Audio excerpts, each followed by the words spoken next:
Ya. Bisa 360? Bisa 360 seperti itu. Gila. Gila guys, baterainya guys. Gila guys, ini sama muka gua aja udah hampir paling lebih gede baterainya guys. Wow, ini Inspire 2 men. Inspire 2 yang menggunakan kamera DJI X7 ya.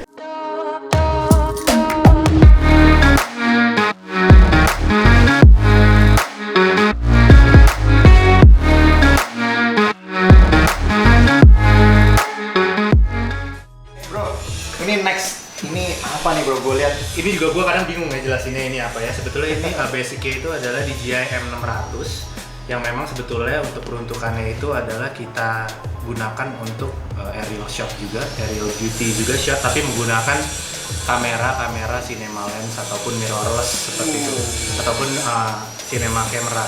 Gendongnya di Gitu. mana bro? Gendongnya jadi sebetulnya ini payloadnya, tapi sebetulnya kita lagi agak beda arah. Ini kita sedang menggunakan salah satu alat radioaktif untuk passive solution untuk RFID. Kita kebetulan lagi ada dapat project riset gitu. Jadi untuk membaca tagging aset di PLTU. Jadi alatnya sebetulnya peruntukannya setiap hari biasanya kita pakai untuk syuting menggunakan Ronin MX. Dan dari situ baru kita menggunakan cinema kamera ataupun mirrorless seperti itu sih. Gila, terus ini AM-nya, ini dia ada berapa sih? Ada 6 Ada 6. Wih, di 600 itu 6. Oh, dinaikin gini. Terus Terus kita dikunci gini. locking. Oke, ada kuncinya. Dan baterainya pun ini 6 masing-masing. Oh, satu kayak gini, satu baterai? Ya, Gokil. 6 dan muter. Gila. Satu baling-baling guys, satu motor, satu baterai. Ini baterainya gini. Pertimbangannya kenapa sih baterai harus banyak gitu, dikarenakan memang sebetulnya ini kan untuk traveling juga. Jadi baterai ini dipecah menjadi 6 untuk biar bisa masuk ke pesawat. Oh, iya. Ini 4500 mAh, 22 volt. Oh, kayak 6S ya ini ya. Nah, ini apa nih, Bro? Ini GPS ya. Sebenarnya flight control ini kan menggunakan A3, DJI A3. Nah, DJI A3 itu adalah sistemnya itu menggunakan 3 GPS. Kenapa sih harus 3 GPS? Dikarenakan masing-masing GPS ini sistemnya itu redundant. Jadi satu fail atau 2 fail, satu saling backup seperti itu. Oke. Jadinya ini independen ya, aku satu ya. Iya, mereka saling backup sih. Wih, Buat kerja lah. Iya, buat kerja. Yang ini guys, kita lihat. Ini apa nih, Bro? Mungkin ini singkat cerita, ini adalah salah satu frame yang kita beli, memang udah gitu kita reverse engineer, jadi memang sebenarnya banyak banget part dari sini yang kita buat sendiri, machining sendiri. Begitupun ini lebih kayak ke test bed kali ya, jadi gue ingin membuat salah satu drone tapi dengan konfigurasi kuat, 4 motor, tapi bisa payloadnya itu bisa melebihi yang si M600 tadi. Kurang lebih seperti itu lah. Tapi base ini bukan DJI, ini menggunakan Pixoc atau nggak kita pakai Cube PX4 key ground control seperti itu. Terus motornya juga dari mereka itu. Motornya ini kita beli sendiri, kita pakai motornya Hobbywing X8. Buset. Hobbywing X8. Ini kayaknya lebih gede daripada X. Lebih gede. Iya. Iya. Jadi 100 motor cafe ya. Iya. Jadi motor ke motor ini tuh 130 cm. Kalau yang itu cuma sekitar 60 kalau nggak salah. Atau 100 ya kalau nggak salah, gue lupa. Oh. Maksudnya motor ke motor tuh Motor ke motor ukuran ini? pada saat diberdiriin, Oh. sini ke sana. Oke. Ya, ini profesi lumayan gede. Gila. Guys, ini lebih kayak sepanjang tangan gue ini. Segini propnya. Men. Gila. Oke, jadi ini cuma buat Gue minta buat tes test bed sih, buat test bed. Jadi once gue mau cari kombinasi untuk propulsion dengan weight by rasionya untuk salah satu spek-spek, jadi gue biasanya tuangin di sini dulu. Oke, next. Ini gue dari tadi ngeliat ini serius banget, Bro. Ini apa nih, Bro? Jadi ini mungkin juga untuk traveling shot juga, tapi bedanya ini mobilnya adalah mobil remote control biasa. Tapi yang kita custom agar ada damper-dampernya untuk bisa kita mount gimbal Ronin MX. Untuk apa ya? Untuk shot juga gitu ya kan. Kamera apa yang bisa naik ya, kamera mirrorless ataupun juga bisa kamera ataupun bisa cinema kamera. Kita udah pernah juga coba pakai cinema kamera, tapi once emang kita udah pakai cinema kamera, kita udah lebih biasanya kita pakai ATV atau nggak kita pakai mobil sekalian. Oh, Karena kenapa? Karena pertimbangannya adalah angle-nya terbatas sekali, angle-nya hanya dari low angle jet seat, Iya. ya kan. Rendah. Dan juga jaraknya tidak bisa begitu jauh dan tidak bisa begitu kencang. Seperti itu. Karena kan dikarenakan once emang beratnya itu di atas CG-nya itu jadi body roll itu tinggi sekali, jadi kita tidak bisa terlalu speed up. Lebih simple Lebih shotnya lah ya. simple dan memang low angle Oke. dan low budget. Siap. Ini kalau kalian lihat follow Instagramnya Nusa Indonesia, ini kalian pasti sering lihat nih. Kemarin juga pas COVID juga ini ditayangin ya, Ya. pakai ini ya. Gila. Jadi ini kemarin sempat jadi pahlawan juga buat memerangi COVID kita yang saat ini lagi mewabah, guys. Ini gue segini. Ini belum prop gini. Lebih panjang dari gue punya segini, guys. End to end-nya. Gila. Nah ini adalah DJI T16. D16. T16. Jadi balik lagi sebenarnya Nusa Indonesia itu kita ada dua divisi. Yang pertama itu memang bergerak di bidang sinema. Yang satu itu bergerak di agricultural service. Nah, ini sebetulnya salah satu services kita yang kita tawarkan terhadap salah satu pengembangan di kebun ya. Peruntukannya itu adalah untuk spraying. Biasanya kebun apa yang pakai ini?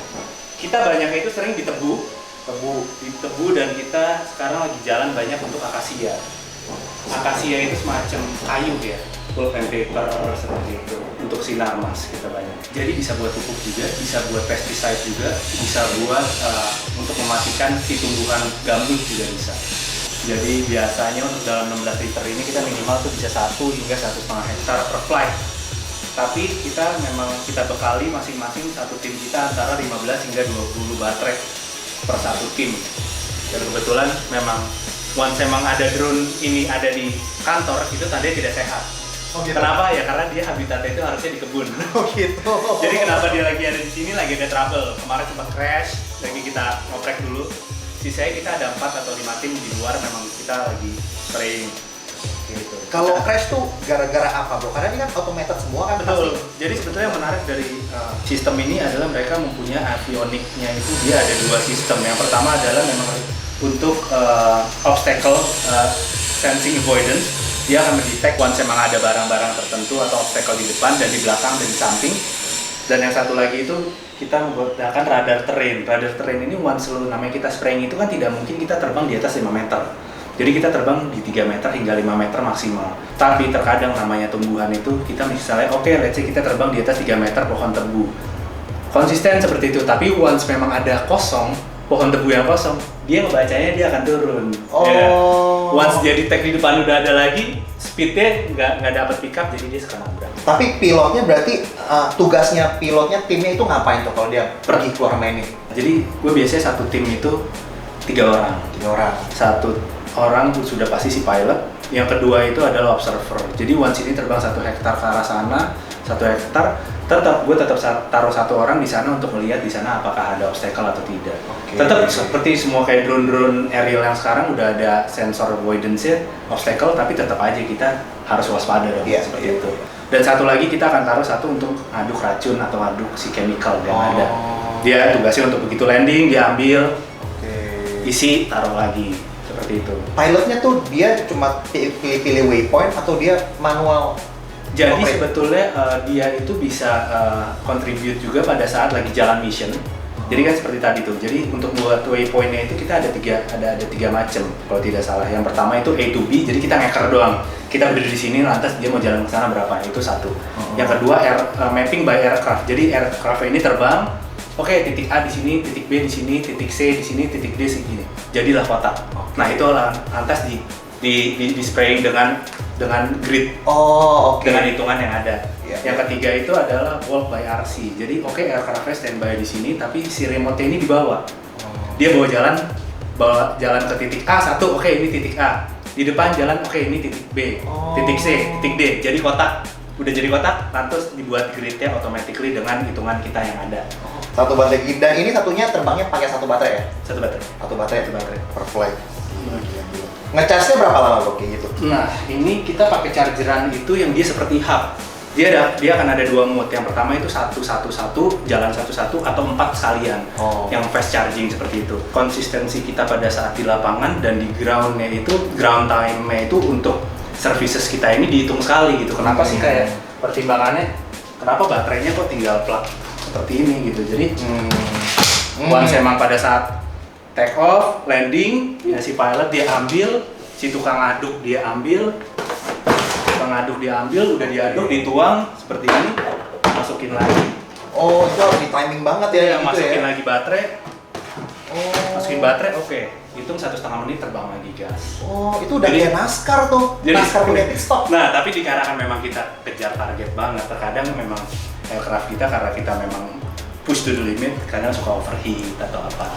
Memang temperatur operationnya itu dibilangnya sih kata 40 degree, lebih dari itu jangan. Tapi ya bingung juga kita mau ngomongin kayak gitu karena susah juga gitu. Kadang kita kalau nggak achieve dengan target kita ya kita nggak. Gila, jadi ini ada targetnya guys. Nah ini kan alat untuk kerja lah, alat untuk kerja. Jadinya sehari itu harus meet the target, berapa ronde, berapa flight, berapa besar area yang di cover gitu dengan cairan ini. Pertimbangannya kenapa sih harus pakai drone untuk spraying? Kenapa nggak orang aja? Nah, pertanyaan seperti itu banyak banget sih. Jadi sebetulnya untuk menggunakan knapsack, yang konvensional itu menggunakan knapsack, itu adalah 1 orang itu atau 2 orang lah. 2 orang itu maksimal sehari itu 1 hingga 1,5 hektar. Satu hari untuk 2 orang. Kalau ini kita menggunakan 3 orang ataupun 2 orang, kita bisa achieve di 25 hingga 30 hektar per day. Lebih cost efektif. Untuk cost kita udah coba kita bandingkan jauh lebih murah pakai ini. Jauh lebih murah dari ini dan ya? lebih konsisten. Kelemahannya apa sih? Nah, yang menarik ini. Jadi memang pada saat memang ada crop yang memang harus kita pesticide atau kita matikan tanaman, tapi di sebelahnya ada yang masih hidup. Nah, itu terkadang suka ada memang droplet yang memang masih drifting. Nah, itu tetap kita harus by konvensional, by manual kita spraying seperti itu. Kemarin pas COVID gimana tuh bro? Ya, jadi sebetulnya memang pas lagi COVID itu kebetulan sebelum drone ini berangkat ke habitat yaitu di kebun, kita akhirnya kita coba bantu dulu untuk menyemprot disinfektan di daerah-daerah tertentu di DKI juga. Kita jalan sama Pemda, sama DKI juga, kita ada sama BNPB juga, kita pun juga ada beberapa sama swasta. Jadi bukan hanya di kebun doang, tapi ini juga bantu untuk kesehatan kita semua. Ya bro ya, mantap, mantap. Ini juga ada kamera FPV ya ini. Oh iya?